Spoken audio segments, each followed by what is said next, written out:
আল্লাহ রব্বুল আলামিন নাফরমান বান্দা আর শক্তিদের কাছ থেকে হিসাব নেন। দুনিয়াতেও নিতে থাকেন, আখেরাত তো আছেই। ওইটা আপনি আমি বুঝি না।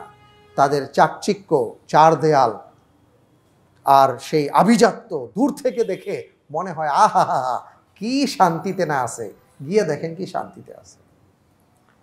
ওর চাইতে আপনি যে কত শান্তিতে আছেন, কাঁচামরিচ পেঁয়াজ দিয়া ভাতটা খাইয়া যে একটা ঘুম দিছেন, এদের সামনে 50 পদের খাবার থাকলেও খাইতে পারে না, এত শান্তিতে তারা আছে।